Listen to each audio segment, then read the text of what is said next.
Last season's rotten apples still carpet the ground, surrounded by flood debris. So how high were the floodwaters here?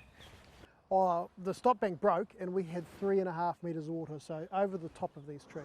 Paul Painter's lost more than 150,000 fruit trees, costing him about $15 million. What happens there and what's that like for you when you go back?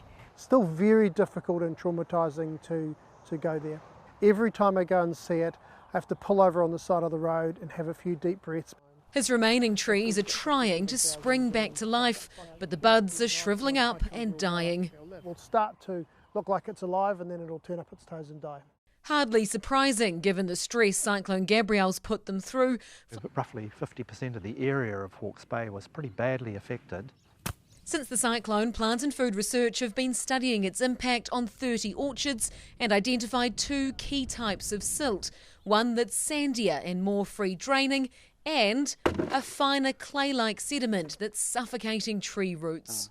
And that's a good sign that there's no oxygen in there, so that'll be really unhealthy for roots. Their key concern is root rot, caused by the soil-borne pathogen Phytophthora. The root system just can't support the trees, and there's been no carbohydrate stored, so the plant uses up what little resources it has, tries to put out a few flowers and set a little bit of fruit, and then runs out of resources and just dies.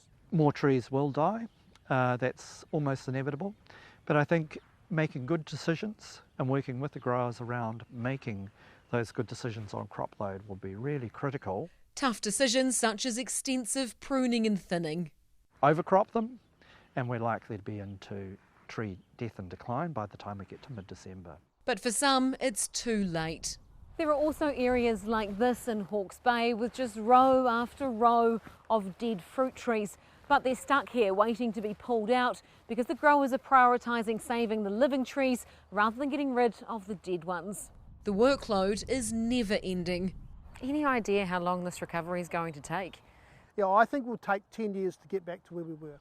And scientists will be keeping a close eye on the industry's recovery. Alexa Cook, News Hub.